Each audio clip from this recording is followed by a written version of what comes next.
इंसान ने बहुत तरक्की कर ली और इंसान ने जैसे जैसे तरक्की की है, साइंस और टेक्नोलॉजी उतनी ही तेज़ी से तरक्की करती गई है। लेकिन आज आपने बहुत दफ़ा सुना होगा कि वैसी गैलेक्सी मतलब हम यूनिवर्स के कोने-कोने की चीज़ से आगाह हो चुके हैं। लेकिन आपको ये सुन के हैरानी होगी कि अभी तक हम अपने अर्थ में से बहुत सारी ऐसी मिस्ट्रीज़ हैं जिनको हम सॉल्व नहीं कर पाए। और इस वीडियो में उन मिस्ट्रीज़ मैं आपके सामने रखूँगा और अगर आप सॉल्व कर पाते हैं तो भई ज़रूर कमेंट में बताइएगा। अब बेशक साइंस और टेक्नोलॉजी जितनी भी तरक्की कर जाए, पास्ट का इल्म हमें 100% नहीं है कि ये कुछ वाक़यात ज़मीन पर किस तरह हुए, क्यों हुए, कैसे हुए और किस वक़्त हुए। ये हमारे अंदाज़े हैं जो हम कहते हैं। जैसे शुरू-शुरू में जब ब्लैक होल डिस्कवर है तो नाम ब्लैक होल से लगता था कि इसके अंदर कोई होल है।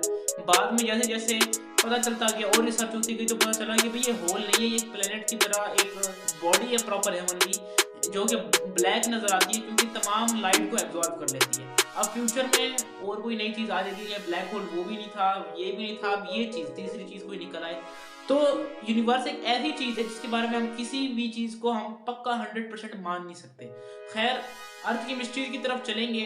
अब पहली बात आप ये बताएं कि ज़मीन पर तमाम पानी कहाँ से आया? आपको बता ही नहीं सकेंगे। अगर बता सकते हैं तो भाई ज़रूर आप कमेंट में बताएं। साइंटिस्ट ने डिफरेंट थ्योरीज पेश की हैं वाटर के आने की, क्योंकि जो वाटर है वो पूरे यूनिवर्स में सबसे रेयरेस्ट मटेरियल में से एक है।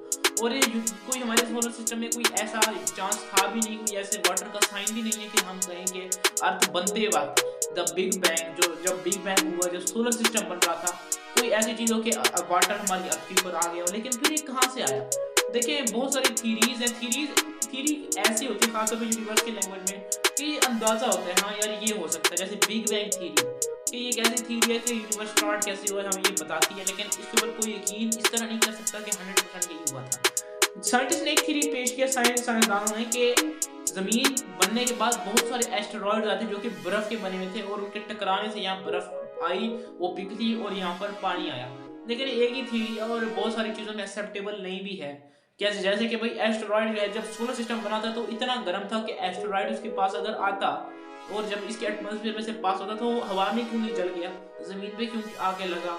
मतलब बहुत सारी ऐसी और भी कंडीशन जो जिससे हम इनसे इनकार कर सकते हैं। लेकिन ये है कि चलो एक थ्योरी साइंसदानों ने पेश किया, हाँ ऐसा हो सकता है। दूसरे नंबर पे कि वाटर की बात तो कर ली, अब ऑक्सीजन के बारे में बताएं कि ऑक्सीजन ज़मीन पर कैसे आई। अब हमारे पूरे सोलर सिस्टम में उसमें बहुत ही कम अमाउंट में ऑक्सीजन थी जो हमारी अर्थ पे बिल्कुल समझे ना होने के बराबर होनी चाहिए थी, लेकिन यार फिर भी इतनी ज़्यादा ऑक्सीजन कैसे है। इसके मुतालिक भी साइंसदानों ने एक थ्योरी पेश की है कि तकरीबन 2.4 बिलियन ईयर्स पहले बहुत एक खास किस्म के माइक्रोस्कोपिक क्रिएचर्स होते थे जो कि अपने केमिकल प्रोसेसेस के दौरान ऑक्सीजन को एक वेस्ट मटेरियल के तौर पे एग्जीक्यूट करते थे, यानी बाहर भेजते थे, जिसकी वजह से ये पूरी फिजा कायम हो गई ऑक्सीजन की। इनका नाम था जी सियानोबैक्टीरिया। ठीक है, ये एक ऐसे बैक्टीरिया थे जो कि केमिकल रिएक्शंस में पैदा होने वाले ऑक्सीजन को वेस्ट मटेरियल के तौर पे डालते थे और ये वेस्ट मटेरियल हमारे लिए तो भाई बहुत इंपॉर्टेंट है, हम इसके बगैर जिंदा नहीं रह सकते। एक थ्योरी है, लेकिन बहुत सारी थ्योरीज बहुत सारे जो पॉइंट्स हैं ये थ्योरी पूरी नहीं कर पाती कि वाकई ऑक्सीजन कैसे आई थी। तीसरे नंबर पे आपने जियोग्राफी में पढ़ा होगा कि inner core, outer core, mental, उसके ऊपर द अर्थ सरफेस क्रस्ट, आपने सारे पढ़े होंगी। लेकिन आपको ये सुन के हैरानी होगी कि जो अर्थ का कोर है उस तक अभी इंसान पहुंचा ही नहीं। एक्चुअली हमने अभी तक सिर्फ अपनी सरफेस को यानी क्रस्ट को ही खोल के, अर्थ सरफेस को ही खोल के देखा है कि एक्चुअली इसके अंदर क्या है। ना हमें मेंटल का पता है, ना हमें कोर का पता है। कोर तो बिल्कुल ही मिस्टीरियस है, मेंटल का फिर भी अंदाजा है। हम लिख तो देते हैं किताबों में कि कोर ऐसे हो सकता है, इसके अंदर ये चट्टानें होंगी, इसके अंदर ये एलिमेंट्स होंगे, लेकिन हमें कंफर्म नहीं है कि इसके अंदर एक्चुअली क्या होगा। वैसे आपको क्या लगता है इसके अंदर क्या होगा? ठीक है, और आप क्या इस मिस्ट्रीज को सॉल्व कर पाए हैं तो जरूर बताइएगा कमेंट में। ये 3 मिस्ट्रीज हैं, बाकी लाखों मिस्ट्रीज ऐसे जो कि अभी तक हम हल ही नहीं कर पाए। जैसे कि डायनासोर खत्म कैसे हुए थे, बहुत सारी थ्योरीज पेश की जाती हैं, लेकिन हमें अभी तक पता नहीं चला कि डायनासोर एक्चुअली कैसे खत्म हुए थे। अगर आप और डिटेल में जाना चाहते हैं तो हमें बता सकते हैं, मैं और एक वीडियो बनाऊंगा कि डायनासोर वाकई कैसे खत्म हुए थे।